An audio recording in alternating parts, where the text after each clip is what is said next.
Bientôt 17h, nous sommes en direct sur CNews. Si on prenait le temps, 1 heure aujourd'hui avec notre invité, une grande gueule, Gilbert Collard. Oui, bonjour. Bonsoir. Député RN dans le Gard, membre de la Commission de la Défense nationale et des Forces armées. Nous allons partager avec lui l'actualité, voir son regard sur l'ERIX et la sortie de Christophe Castaner aujourd'hui, sur l'affaire Mélenchon, sur l'affaire Nicolas Sarkozy. Comment comprendre ce qui se passe, comment comprendre les différentes stades judiciaires et, dans l'affaire Sarkozy. Le sondage de Marion Maréchal Le Pen qui la donne devant Laurent Wauquiez chez les sympathisants LR. Les djihadistes, les enfants djihadistes qui vont être rapatriés. Les États-Unis, l'affaire des colis piégés. Puis on parlera aussi de l'affaire Benalla. En tout cas, on espère et on prendra le temps, avoir le temps de parler de tous ces sujets d'actualité. Merci. On se retrouve dans un instant si on prenait le temps. À tout de suite sur CNews.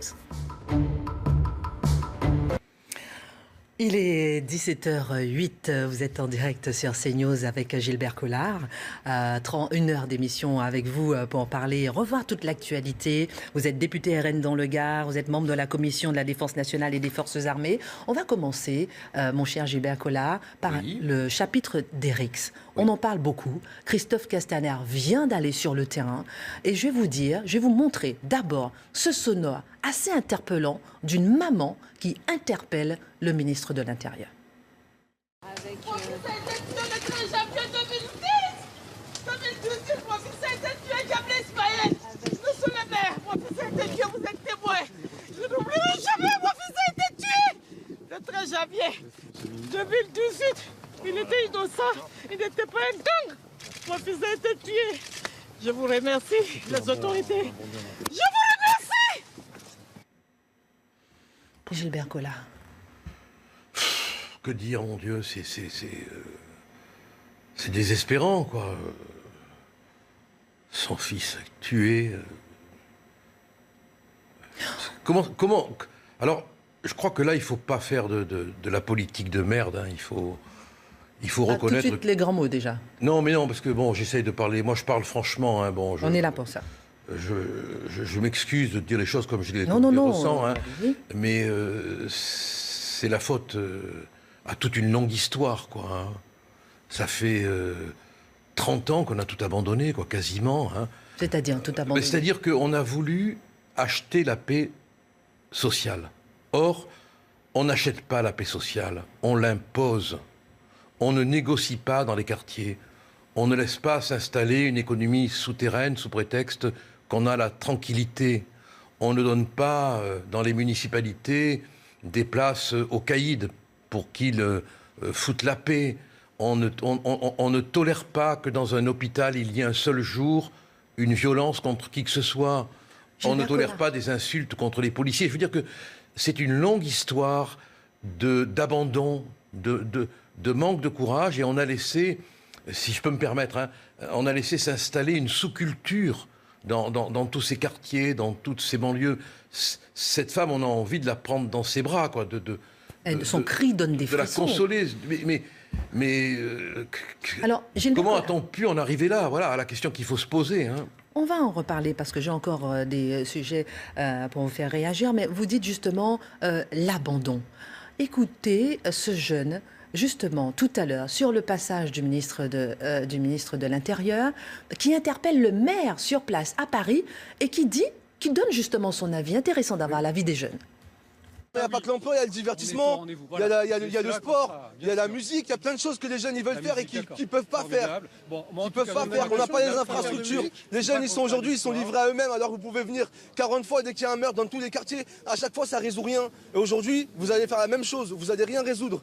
Vous allez venir avec toutes les caméras, parler de ce jeune il est parti. Et aujourd'hui, moi quand je parle avec les jeunes, tous les jeunes ils ont la tête baissée et ils ont la tête dans le guidon, ils ne savent pas où aller, ils ne savent pas quoi faire. Oui. Politique de merde, pour reprendre votre expression? Non, d'abord, c'est un mot de Cambronne, hein, donc il est tout à fait historique. Hein. Je veux dire, cette politique qui essaye toujours, ce discours politique, pardon, qui essaye toujours de mettre l'intervenant à l'abri. Hein. Il faut être bien avec les uns. Alors, il faut essayer de dire les choses. Par exemple, ce discours que tient ce jeune, moi, je ne l'aurais pas accepté. Ah bon, pourquoi? Non, parce que c'est ce qu'on appelle en criminologie le processus d'auto-justification. C'est-à-dire? C'est-à-dire qu'on trouve des explications à des comportements qui sont de fait, inacceptables. Non pas inexplicables, qu'on se comprenne bien. Hein. Oui, alors, ce sont deux choses différentes. Mais ça ne veut pas dire non plus, peut-être que le jeune, et peut-être qu'il condamne aussi. Mais est-ce que ces explications, on ne peut pas aussi les entendre? Mais on peut tout entendre, mais d'abord entendons cette mère. D'abord, j'ai pas pu malheureusement fragmenter ce que disait ce jeune homme, mais... Non, le jeune homme, qu'est-ce qu'il dit? Il nous manque des infrastructures, on veut faire du sport, mais oui, on peut pas faire du sport. On a mis des milliards dans la politique de la ville, vous le savez très bien, aussi bien que moi. On a dépensé beaucoup d'argent pour rien. Ça n'a servi à rien. C'est donc que le problème, il est ailleurs. Une jeunesse sans idéal, une jeunesse sans structure, souvent une jeunesse sans modèle, sans modèle. Quel modèle on offre à ces jeunes? Je veux dire, rien, l'école.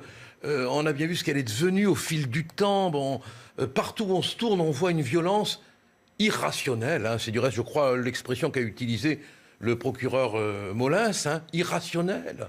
Dans les hôpitaux, contre les policiers, contre les pompiers, ces sauveteurs, contre les contrôleurs. Et que faire Parce que face au constat, tout le monde a le constat. Qu'est-ce qu'on fait? Voilà, c'est ce que disait Lénine. Qu'est-ce qu'on peut faire et est-ce que c'est possible? À la fin de chaque réunion, et maintenant, que faire? What do you do? Voilà, que faire? Bon, il faut, à mon avis, une reprise en main totale du processus d'ordre et d'autorité. On va écouter tout de suite Christophe Castaner qui a dit qu'il faut remettre à plat le plan d'action contre les bandes. Vous me direz, est-ce que vous pensez que c'est bien ou pas? On écoute. Oui.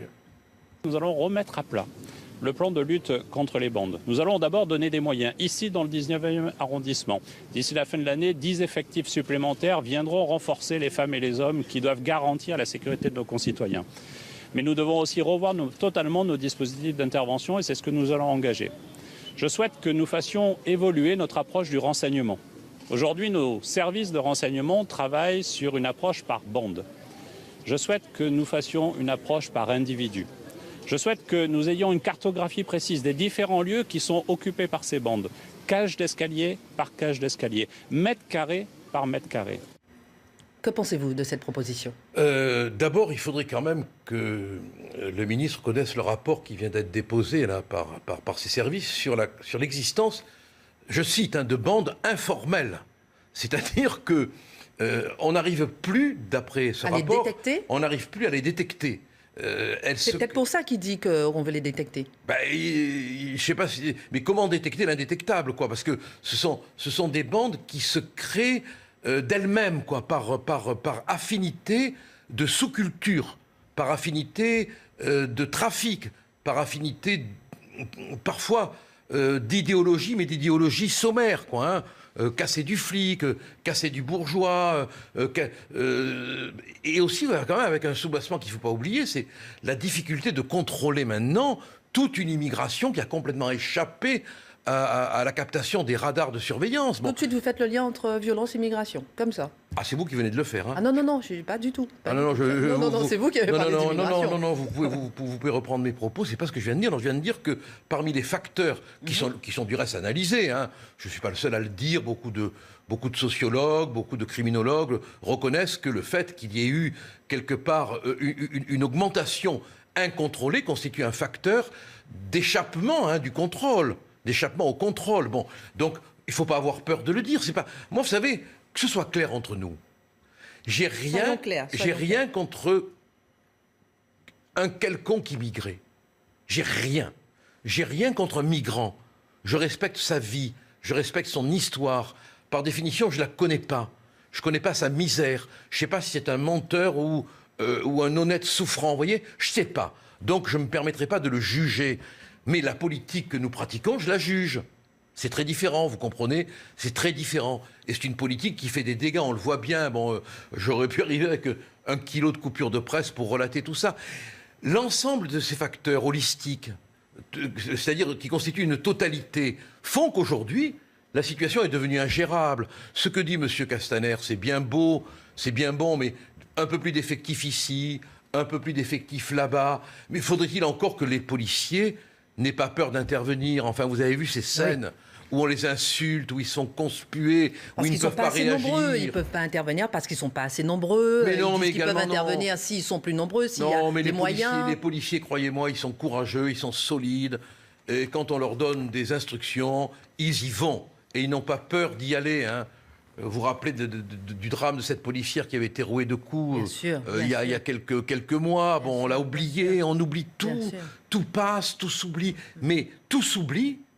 Mais les phénomènes se coagulent, s'amalgament. Et on va arriver à un moment où la situation sera réellement explosive. Tout s'oublie, les phénomènes se coagulent. L'affaire Mélenchon. Oui. Une vidéo en chasse l'autre. Oui.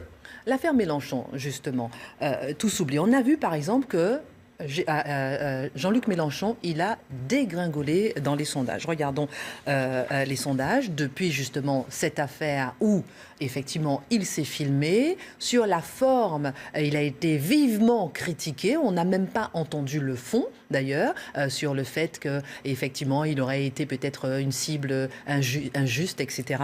On va écouter ce reportage et on va réagir parce que vous avez déposé, pas plus tard qu'hier, une proposition de loi pour faire avancer le dossier. Voilà. Alors, tout de suite, le sujet d'abord d'Antonin Favalli sur l'affaire Jean-Luc Mélenchon et la chute dans les sondages. Après une semaine mouvementée, Jean-Luc Mélenchon est en chute libre dans les sondages. Selon une étude IFOP fiduciale pour CNews, le leader de la France Insoumise est perçu comme inquiétant par une majorité de Français, 59%, contre 38% en avril dernier, soit 21 points supplémentaires. Moi, je trouve qu'il est un peu agressif. Et ça, un politique n'a pas été agressif. Son honnêteté est également remise en cause. Ils ne sont plus que 32% de Français à lui reconnaître cette qualité, contre 77% en avril 2017, soit 45 points de perdus. On est vraiment déçus, on avait confiance en lui. Ironie du sort, pour un parti qui s'oppose aux élites, les Français ne sont plus que 42% à percevoir Jean-Luc Mélenchon comme un homme proche de leurs préoccupations. Ils étaient pourtant 76% à le reconnaître l'an dernier. C'est moi la République, je suis sacré, c'est bon quoi. Là il est arrivé à un niveau max. Une image qui a une conséquence directe sur ses ambitions politiques. Seulement 20% de Français estiment aujourd'hui que le leader de la France Insoumise a la stature d'un président de la République. Alors, Gilbert Collard, vous avez déposé hier une proposition de projet de loi pour, je cite, préserver le secret politique. Ça veut dire quoi, concrètement? Alors, on peut revenir sur l'affaire Mélenchon? Bien sûr. Bon, d'abord, et après on parlera de la proposition de loi, si vous voulez bien. Il y a la forme et il y a le fond. Absolument. Bon, sur la forme, très franchement, là encore, vous allez me dire que je tiens des propos qui ne sont pas encadrés. Bon, mais je prends le risque. J'ai trouvé qu'il oscillait vraiment entre Néron et De Funès. Voilà. Hein, par moment, Néron, qui met le feu. Hein, il est l'Empire. Et puis par moment, De Funès, quoi, il pousse le policier. Et on a presque envie de. Bon, de là, sourire, on a envie de lui dire d'abord hommage aux policiers. Hein. Parce qu'ils sont restés dignes face à cette. Quelle dignité, quoi, quand même. Hein. Il pousse le procureur. Non, mais alors, on en revient à ce qu'on disait tout à l'heure. Oui. Tout se tient, hein, comme explique Maffezoli, ce grand sociologue. Tout est lié dans la société, tout s'enchaîne. Bon. Quelle image cela donne aux jeunes? Et bien voilà, justement, parce qu'on parle d'un jeune, justement, qui est dans la société, qui est dans une banlieue, qui est ou bien dans un quartier. Et mais là, on parle d'un député. Voilà, alors, un procureur, cela se respecte. Un policier, cela se respecte. Point barre. La perquisition, c'est pas agréable. C'est pas agréable. L'enquête, c'est pas agréable. Mais ça fait partie de la loi. La perquisition, c'est pas un fait tyrannique, c'est un fait violent, pénible, qui doit être proportionné, c'est-à-dire que la question à se poser, c'est était-elle nécessaire peut-être, voilà. Mais quand elle a lieu, on ne peut pas s'y opposer. On ne peut pas s'y opposer, quoi. Mais en plus, en criant « je suis la République et en bousculant un policier. Et puis, était-ce nécessaire? On va le voir d'ailleurs tout à l'heure sur l'affaire Sarkozy. Peut-être qu'il y a d'autres moyens de s'opposer. Mais bien sur sûr. Le fond. Bien sûr. Alors, sur le fond, et on va en venir à ma proposition de loi, si vous voulez bien. Sur le fond. Préserver le secret politique. Sur le fond, questionne l'indépendance du procureur. Le procureur est-il indépendant? Bon. Jusqu'à preuve du contraire, les magistrats comme les policiers ont droit à la présomption d'innocence. Hein. On est d'accord? Bon. Il faudrait qu'on en finisse avec la nomination des procureurs par le pouvoir. Alors c'est vrai que maintenant, on se calque un peu sur la décision du Conseil supérieur de la magistrature. Mais il faudrait une fois pour toutes que les procureurs soient nommés par le Conseil supérieur de la magistrature. On a vu, que, par exemple, les avocats de la France Insoumise, ils veulent un juge d'instruction. Voilà, alors ils récusent le procureur. Oui. Il faut savoir, c'est quand même incroyable ça, qu'en droit français, on ne peut pas récuser le procureur, ni le procureur général. C'est-à-dire que si vous avez sur le dos un procureur qui est le pire de vos ennemis, un procureur général avec lequel vous avez eu des procès, vous ne pouvez pas le récuser. Alors ça, c'est aussi quelque chose qu'il faut réformer. Est-ce que dans d'autres pays, c'est possible, ça? Oui, bien sûr. Ah bon, dans d'autres pays, c'est possible, mais en France, on ne peut pas. Bon, voilà, c'est une petite réforme qu'il faudrait faire entrer dans la loi, parce que ça fait partie des choses nécessaires. C'est pas ce que vous proposez, en tout cas. Moi, ce que je propose, alors, étant donné que la question qui a été soulevée, et qui est quand même préoccupante, c'est celle du secret de la vie politique d'un mouvement.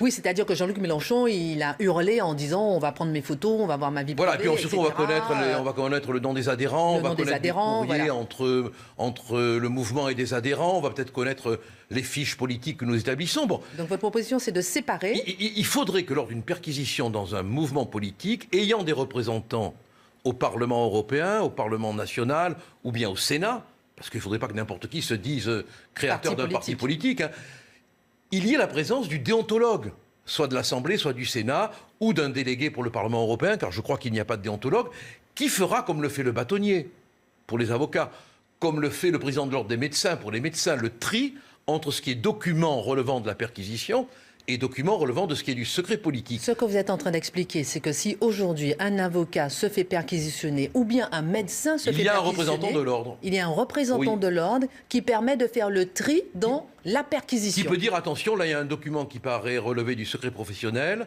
vous ne pouvez pas le saisir. Au moment même de la perquisition. Au moment même de la perquisition, et c'est le juge de la liberté de la détention qui dira si le document est versable ou pas à la procédure. D'accord. Donc là, la proposition... On calque, hein, voilà. Bon, c'est vrai que quand même, quand il y a une perquisition et qu'on saisit des documents qui peuvent appartenir à la vie politique d'un mouvement, on peut se poser des inquiétudes. C'est légitime, mais il suffirait de peu de choses pour remédier à cette difficulté. D'accord. Donc là, vous l'avez déposé, vous n'avez aucune chance en tout cas. Aucune, non, rassurez-vous. Aucune chance d'aboutir. Jamais, non. Elle sera peut-être reprise par d'autres, hein, mais moi, je n'ai aucune chance. J'en ai proposé, je ne sais plus combien, 40 ou 50, aucune n'a abouti. Mais certaines ont été reprises. Ça rend humble. Certaines ont été reprises de vos propositions. Quelques-unes, je crois. Je ne sais plus lesquelles. Oui. Bon. Notamment, sur la légitime défense des policiers, ça a été quand même introduit dans le nouveau texte. Hein. D'accord. Oui, mais différemment, quoi. Donc, en tout cas, Jean-Luc Mélenchon, il soutiendrait votre proposition. Ah, je pense. Enfin, bon, non, il est même capable de ne pas la soutenir parce qu'elle vient de nous. Juste parce qu'elle vient de vous. Mais en tout cas, sur le fond, ça... Sur le fond, il ne pourrait pas dire qu'on a tort. Hein. Gilbert Collard. Je suis étonné du reste qu'il n'y ait pas pensé. Oui, mais peut-être parce que vous connaissez l'exemple qui existe chez les avocats. Oui, peut-être, c'est pas faux. Peut-être parce que vous connaissez cet exemple-là. Oui. L'expérience, je n'ai pas vraiment entendu parler de ce cas particulier où, effectivement, lorsqu'un avocat se fait perquisitionner... Ou un médecin, il y a la présence d'un déontologue. Peut-être que ça... Pas d'un déontologue, mais d'un représentant de l'ordre. D'un représentant de l'ordre. Parlons maintenant de l'affaire Nicolas Sarkozy. Voilà une affaire aujourd'hui qui fait la une de l'actualité. La Cour d'appel a rejeté le recours de Nicolas Sarkozy, a confirmé son renvoi devant le tribunal correctionnel. Il fait appel et veut aller en cour de cassation. On va essayer de comprendre tout ça avec vous pour comprendre les différents niveaux, hein, c'est-à-dire cour d'appel, cour de cassation, les questions prioritaires de constitutionnalité. On regarde tout ça dans un instant. Tout d'abord, ce sujet de Mario Bazac et Florian Paume. Dans l'affaire Big Malion, Nicolas Sarkozy pourrait être jugé en correctionnel. C'est en tout cas ce qu'a décidé la Cour d'appel de Paris, qui a rejeté son recours. Mais l'ancien chef de l'État, poursuivi pour financement illégal de sa campagne présidentielle de 2012, a décidé de se pourvoir en cassation. Par définition, s'il y a des voies de recours et s'il y a une cour de cassation, c'est qu'il arrive à une cour d'appel de commettre des erreurs d'appréciation en droit. Un procès n'aura donc lieu que si la Cour de cassation revient sur la décision de la Cour d'appel. L'avocat d'un des cofondateurs de la société Bigmalion regrette que ce nouveau recours retarde encore l'échéance d'un procès. C'est 4 ans maintenant, un procès dans les meilleurs délais sera la meilleure des choses. Mais là, Et il appartiendra au tribunal de déterminer les responsabilités des uns et des autres. Encore une fois, on est au niveau des charges, en ce qui concerne la décision de la Cour d'appel. Il appartiendra au tribunal, en fonction des débats, des preuves qui lui seront soumises, d'arbitrer sur les responsabilités individuelles. Dans cette affaire, il est reproché à Nicolas Sarkozy d'avoir dépensé 22 millions d'euros de plus que le plafond autorisé pour sa campagne présidentielle, alors qu'il avait été informé du risque de dépassement. Des faits que conteste l'ancien chef de l'État. Gilbert Collard, on en est où là finalement au niveau judiciaire déjà pour commencer? Je pense que le pourvoi en cassation... Alors il faut expliquer quand même que tout le processus de contestation part du fait que l'ordonnance de renvoi devant le tribunal correctionnel n'a pas été signée par les 2 juges. Seul M. Tournaire a signé cette ordonnance et M. Van Ruytbeck ne l'a pas signée. Tout à fait. Donc la défense de Nicolas Sarkozy, à juste titre, me semble-t-il, dit que cette ordonnance n'est pas valable, donc c'est sur recevable. Ce petit vice de procédure, si je puis me permettre, qui veulent aller en cour de cassation. Voilà. Alors, on peut se poser la question, pourquoi la signature d'un juge et l'absence de signature d'un autre auraient plus de valeur, puisqu'ils sont 2 juges? N'aurait-il pas fallu qu'il y ait les 2 signatures? Ils sont obligés de signer tous les 2, non? Mais on ne le sait pas. On va le savoir devant la Cour de cassation qui nous dira... mais en tout cas, c'est ce qui fait débat fondamentalement. Bon, alors la Chambre de l'instruction a considéré que toute la procédure était recevable. Il y a un pourvoi devant la Cour de cassation.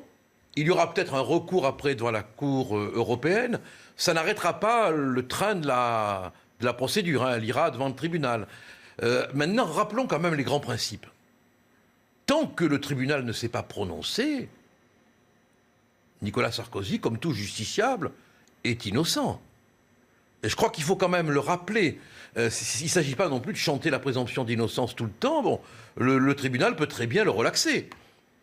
Très bien, bon. Mais il semble quand même, compte tenu de la configuration procédurale, que le pourvoi en cassation, sauf décision de principe des magistrats de la Cour, et peu de chances d'aboutir. Mais on n'est pas à l'abri non plus, vu les décisions que la Cour de cassation peut rendre dans certains domaines, compte tenu de l'œil de la Cour européenne, qui pèse sur elle, puisse prendre une décision aussi favorable à Nicolas Sarkozy. En tout cas, la Cour de cassation, ce qu'elle va examiner, c'est effectivement la signature des 2 juges.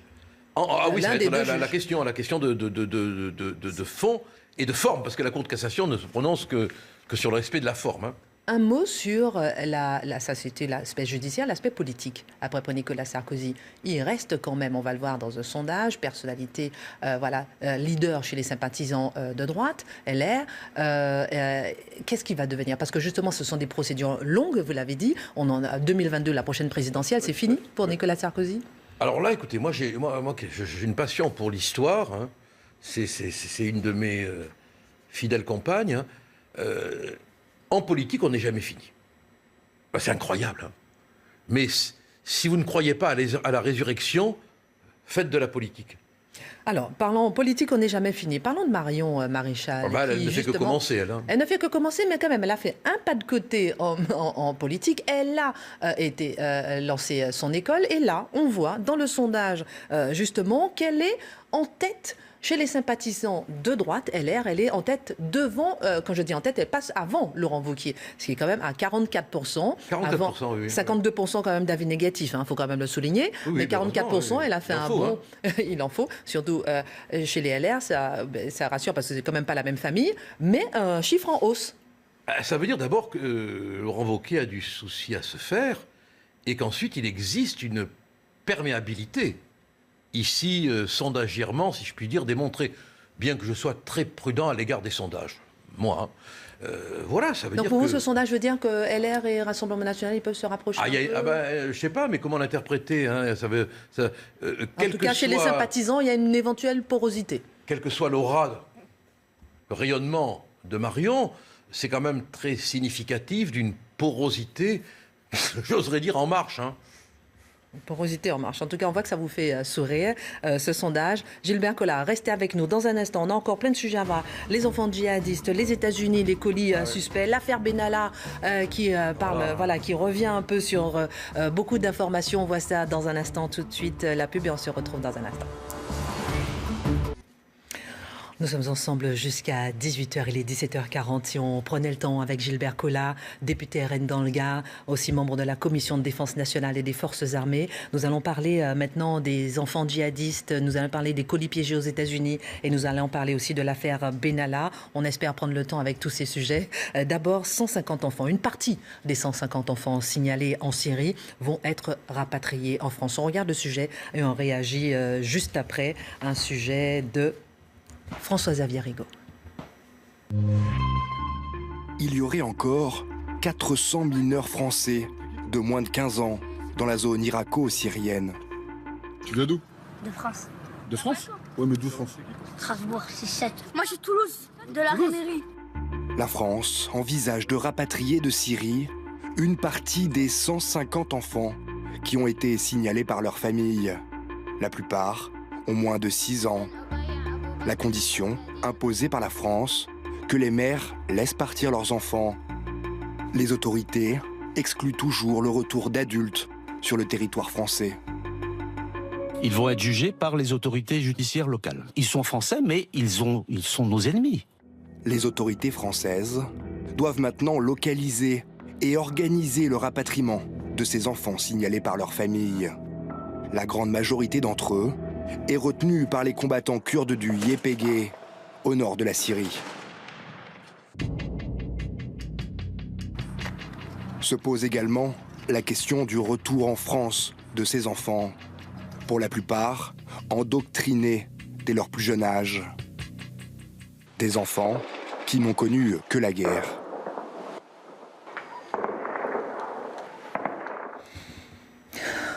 Gilbert Collard, ces enfants rapatriés en France, une partie des 150 enfants, c'est une bonne action pour les enfants on applique... moi, je pense à nos enfants. À nos enfants. Quand vous entendez nos enfants? Ceux qui sont ici. Ceux qui sont ici. Ceux-là, c'est pas nos enfants? Non. Ils sont français. Ils sont français, mais si je les voyais avec des cerceaux, excusez-moi, c'est un peu démodé, ou alors avec des jouets d'enfants, je vous dirais qu'ils sont les bienvenus. Mais quand je vois des gamins armés de mitraillettes, de kalachnikov, franchement, le principe de prudence, tout simplement, me fait dire que ce qu'on appelle les bombes à retardement, le principe de prudence, tout simplement, me fait dire qu'il vaudrait mieux qu'ils restent là-bas. Gilbert Collard, vous êtes un avocat, vous défendez aussi des causes. Oui, mais... Leur cause est indéfendable à ces enfants? C'est pas que leur... Oh non, ils sont irrattrapables, ces enfants?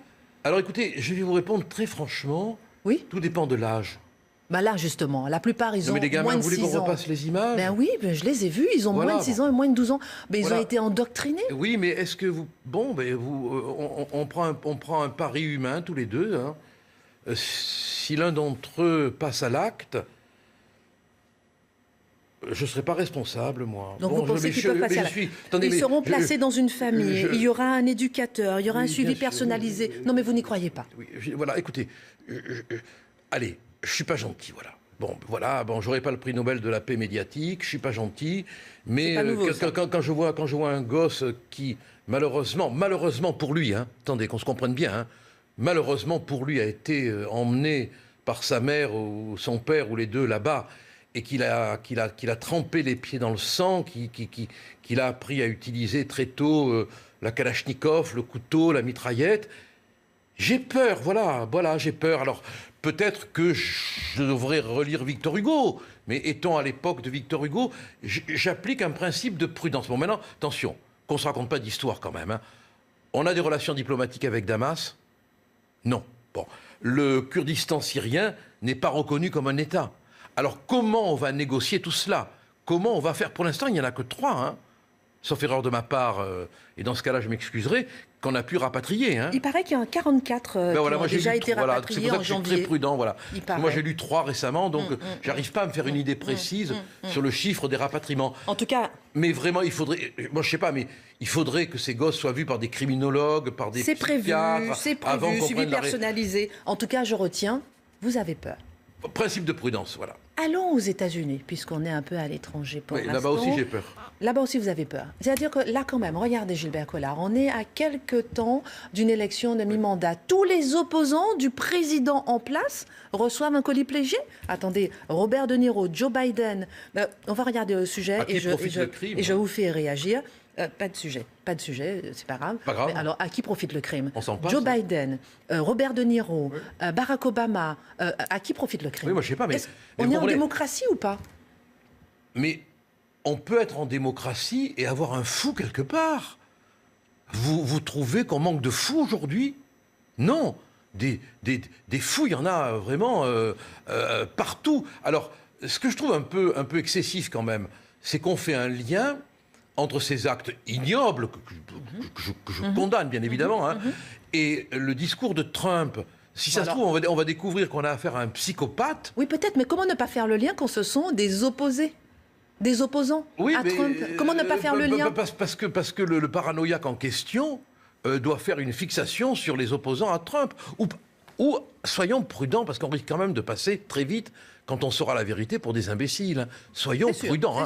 Soyons prudents. On ne sait pas du tout quel est le profil de ceux ou de ces paranoïaques. Hein. Attendons de savoir. Je crois qu'il faut... L'actualité, mon Dieu, nous a montré qu'on était parfois hâtif, rapide. Hein. Donc attendons de savoir qui est, quand on aura mis la main sur lui et qu'il sera en prison, qui est ce paranoïaque, ou qui sont ces paranoïaques. Pour terminer cette émission, un dernier sujet, l'affaire Benalla. Si c'était à refaire, il a donné une interview, un entretien dans Le Monde. Si c'était à refaire, je le referais de la même façon, dit Alexandre Benalla. Il persiste, il signe. C'est ce que révèle donc un compte rendu de l'interrogatoire révélé par Le Monde. On regarde ce sujet de Sybille Delettre. J'ai fait mon devoir de citoyen. Pendant 9 heures devant les juges le 5 octobre dernier, Alexandre Benalla s'est défendu de tout dérapage. Il ne parle pas de violence mais de chamaillerie.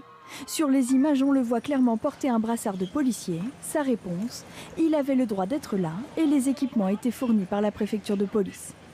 Interrogé sur la balayette qui a fait tomber la jeune femme à terre, il répond « C'était un geste technique pour qu'elle s'assoie. » Même stratégie de minimisation au sujet du coup porté à la tête du jeune homme. Ma main est arrivée comme ça et elle a atterri entre son oreille et son épaule. Mon but était de la saisir, pas de lui mettre un coup. Il l'assure, la seule raison de sa mise en examen, c'est sa proximité avec le président de la République, n'hésitant pas à accuser les journalistes. On dit que j'ai un appartement de 300 mètres carrés, que je gagne 10 000 €, que j'ai les codes nucléaires, que je suis en relation avec des terroristes. L'article du Monde révèle un dernier fait plus étonnant. Sur son téléphone professionnel, des messages auraient été effacés à distance. On a pu constater que des SMS disparaissaient au fur et à mesure. La date apparaissant sur le téléphone a même changé. Il était noté 1970. Une scène digne d'un film d'espionnage. L'Élysée n'a pas souhaité réagir. Alors l'affaire Benalla, si c'était à refaire, je referais. Oui, alors, je suis très étonné quand même, parce que, sauf trahison de ma mémoire, j'étais présent à la commission des lois quand il y a eu la commission d'enquête, et il me semble bien que la plupart des intervenants n'ont pas justifié la présence de M. Benalla sur les lieux. Je ne crois pas me tromper. Hein. Oui, c'est ce qui est ressorti en fait. C'est ce qui est ressorti. Donc quand il vient se présenter comme un représentant de l'ordre ou comme quelqu'un qui serait venu apporter son soutien aux forces de l'ordre dépassées, ça me surprend, dans la mesure où ni le préfet ni les autorités entendues n'ont confirmé que sa présence sur les lieux était légitime et légale. Donc, en quelque sorte, il a l'air de dire qu'il a agi dans une espèce de cadre de légitime défense d'autrui. Oui, et c'est un peu ce qu'il dit en fait depuis le début. C'est ce qu'il dit, et puis il dit aussi que des SMS ont été effacés à distance. Ah, ça c'est le plus. Alors là, autant sa défense, incroyable. Autant sa défense peut être discutée, comme l'absence de perquisition de son coffre-fort. On parlait tout à l'heure. C'est ce qu'a souligné Jean-Luc Mélenchon. Ah oui, non, mais ça c'est vrai. C'est vrai. Quand c'est vrai, c'est vrai. Quand c'est faux, c'est faux. Ça, c'est vrai. Bon, il faut le reconnaître. Hein. Oui, c'est sûr qu'il n'y a pas eu la perquisition. Ils sont revenus le lendemain, etc. Il y avait plus. Vous pensez que derrière tout ça, il y a une différence en fonction des perquisitions, en fonction des personnalités? Je ne sais pas, mais il a eu droit à une... Vous qui êtes un avocat. Moi, je considère qu'il a eu droit à une pépère-quisition. Hein, très pépère. Hein, bon, pépère-quisition. Pépère-quisition, très pépère, parce que vraiment, il laisse un petit mot, les policiers reviennent. Est-ce qu'il y a 2 poids, 2 mesures dans la justice, Gilbert Collat? Je n'ose pas y croire. Je ne veux pas y croire et je ne veux pas le dire. Parce que la pire des choses qui peut arriver à un pays, c'est quand il y a une perversion de la justice. Parce que sous couvert des apparences de la légalité, on pourrait commettre alors des assassinats judiciaires. Je ne veux pas y croire. Parce que là, regardez, je ne veux pas y croire. Regardons l'actualité. Aujourd'hui, on a vu, par exemple, Marine Le Pen, dans sa conférence de presse, qui dit, par exemple, voilà, moi, je ne vais pas commenter les affaires en cours à propos de Nicolas Sarkozy, mais sur le fond, j'ai quelque chose à dire. Oui. On l'a vu aussi intervenir sur le fond, effectivement, pour l'affaire Mélenchon. Mélenchon, Nicolas Sarkozy, etc. Ça veut dire, on écoute Marine Le Pen et vous me direz un peu ce que vous en pensez, parce que pour savoir effectivement s'il y a 2 poids, 2 mesures, si c'est possible en France. On écoute. J'en pense rien. J'ai vu son avocat ce matin qui a indiqué qu'il faisait un pourvoi en cassation. Moi, je ne suis pas là pour commenter les affaires en cours. Il y a des sujets beaucoup plus importants et beaucoup plus intéressants dont j'espère que nous aurons l'occasion de reparler ensemble pour aller au fond des dossiers. Monsieur Mélenchon, par son outrance, son agitation et la violence qu'il a exprimée lors des perquisitions, a en quelque sorte contribué à cacher les vrais problèmes. Et c'est bien dommage, car il y a des problèmes majeurs aujourd'hui de séparation des pouvoirs dans notre pays. Alors la séparation des pouvoirs, c'est la définition de la démocratie. S'il n'y a pas de séparation des pouvoirs, il n'y a pas de démocratie. Gilbert Collat, est-ce qu'il y a un problème de séparation des pouvoirs dans notre démocratie, oui ou non? Écoutez, moi, on l'a évoqué, le problème, tout à l'heure. Bon, si lors d'une perquisition dans un mouvement politique, il n'y a pas un moyen de contrôler la saisie des documents qui révèlent le fonctionnement du parti politique, il peut y avoir un problème. Comme chez un avocat avec le secret professionnel ou chez un médecin. Bon, on fait le procès des procureurs aujourd'hui. Moi, j'ai connu des procureurs vachement indépendants. Hein. C'est une affaire d'homme. Hein. Donc ça veut dire que c'est un peu justifié quand même, ce procès des procureurs. Non, c'est une affaire d'homme. J'ai connu des procureurs magnifiques. J'en ai connu d'autres qui étaient complètement frileux. Bon, alors, disons qu'on doit faire en sorte que celui qui n'a pas de courage en ait. Donc, mettons-le à l'abri. Que les nominations ne soient plus faites par le pouvoir. Mais c'est ce que demandent tous les magistrats. Et vous qui êtes un avocat, ça serait bien. Mais oui, bien sûr. Il faut que ce soit le Conseil supérieur de la magistrature qui nomme les procureurs. Il faut qu'on puisse récuser aussi un procureur. Il faut qu'il y ait un représentant de l'autorité parlementaire lors d'une perquisition, comme il y a un représentant du barreau, comme il y a un représentant de l'ordre des médecins. Des choses toutes simples. Mais quand on a une fonction d'État, qu'on est député, qu'on est sénateur, on doit insuffler de la confiance dans l'autorité. Voilà. Moi, je le dis, hein, tant qu'on n'a pas une preuve tangible, insufflons de la confiance. Mais alors, dès qu'on a une preuve, alors là, il faut mordre et plus lâcher, hein, à en crever même. Hein. Il ne faut plus lâcher. Mais il faut pouvoir dire, voilà, dans tel cas, il y a eu ceci qui s'est passé à telle heure. J'accuse, comme aurait dit le magnifique Zola. Mais tant qu'on n'a pas d'éléments de preuve, on doit insuffler la confiance dans nos institutions. Merci Gilbert Collat. Je retiens que vous dites « j'ai peur » pour les enfants djihadistes. Vous dites que Benalla, c'était une pépère-quisition et pas une perquisition. Oui. Vous dites qu'on peut et on devrait, en France, avoir la possibilité de récuser notamment le procureur. Et qui soit désigné par le Conseil supérieur de la magistrature. Désigné par le Conseil supérieur de la magistrature. Ce qu'ils veulent tous, du reste. Tout de suite, Laurence Ferrari, Punchline. Quel menu au programme, ma chère Laurence? Bonsoir Christine. Au programme, Christophe Castaner, le nouveau ministre de l'Intérieur sur le terrain. Il veut déclarer la guerre aux bandes de jeunes ultra-violentes et il fait du Nicolas Sarkozy dans le texte. On verra ça. On va parler aussi de l'image dégradée de Jean-Luc Mélenchon dans l'opinion publique avec notre sondage IFOP CNews. Et puis de cette colère qui monte face à la hausse du prix des carburants. Des appels à bloquer les routes et les autoroutes commencent à circuler de façon très importante sur les réseaux sociaux pour le 17 novembre. On en débat ce soir dans un instant dans Punchline. Merci beaucoup Laurence, bonne émission. Merci beaucoup Gilbert Collard et d'avoir été avec nous tout de suite. Punchline sur CNews.